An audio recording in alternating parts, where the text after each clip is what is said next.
सबसे पहले तो माननीय प्रधानमंत्री जी का हृदय से अभिनंदन करता हूं कि दुनिया का सर्वाधिक लोकप्रिय नेता, लेकिन हमारे जो मजदूर फंसे थे उनकी लगातार मिनट टू मिनट चिंता करना,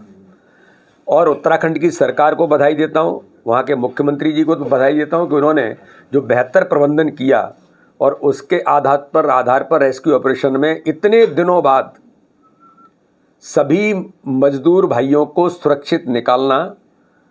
इस बात के लिए प्रधानमंत्री जी, वहाँ के मुख्यमंत्री और सरकार और जिन लोगों ने काम किया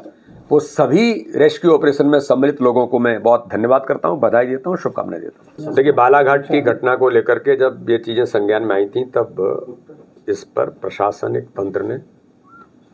तत्काल इस पर बातचीत हुई है, लेकिन नॉर्म्स के तहत ही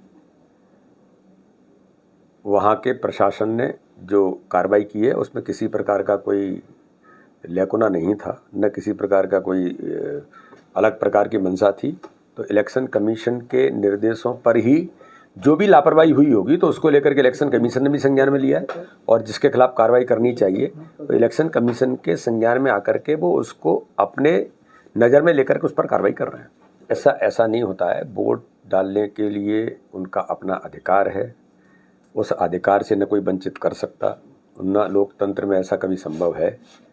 हाँ, किसी कर्मचारी ने नहीं डाल पाया हो तो वो एक बात हो सकती है, लेकिन प्रशासन ने, इलेक्शन कमीशन ने जो उचित व्यवस्थाएं बननी चाहिए इस बार तो बेहतर से बेहतर प्रयोग किया है। यानी हालात ये थे कि 80+ से मतदाताओं से लेकर के दिव्यांग मतदाताओं तक को अवसर देने का काम पोस्टल बैलेट से किया गया, तो कर्मचारियों को क्यों नहीं होगा? तो इसलिए मुझे लगता है कि जिनने नहीं डाल पाया हो अलग बात है, अदरवाइज व्यवस्थाएं प्रशासन ने बेहतर तरीके से की थी। देश की राजनीति में प्रधानमंत्री नरेंद्र मोदी जी ने सबका साथ, सबका विकास, सबके विश्वास के मंत्र को जो भारत की राजनीति में स्थापित किया, तो उनके डर के कारण से विपक्षी दल हो, कांग्रेस हो, जो माननीय प्रधानमंत्री जी कहते हैं कि कांग्रेस या ये लोग किसी बात की गारंटी हैं, तो ये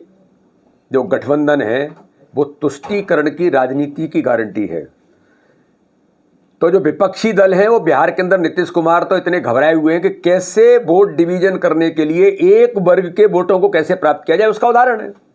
और ये आज से नहीं है, देश के अंदर तुष्टीकरण की राजनीति कांग्रेस हमेशा से करती रही है, और यही इस बात को साबित करता है कि केवल और केवल एक वर्ग के वोट को कैसे हम प्राप्त कर सकें। लेकिन मुझे विश्वास है कि माननीय प्रधानमंत्री मोदी जी के नेतृत्व में अल्पसंख्यक समुदाय के भाई और बहनों के जीवन में जो बदलाव आया है, उनके जीवन के, उनके आंखों में खुशी जो आई है वो भी प्रधानमंत्री मोदी जी के नेतृत्व में आई है। तो इससे डर करके इस प्रकार के निर्णय कांग्रेस और विपक्ष कर रहा है। खबरों में बने रहने के लिए ग्रामीण भारत टीवी को सब्सक्राइब कीजिए और बेल आइकॉन दबाना ना भूलें।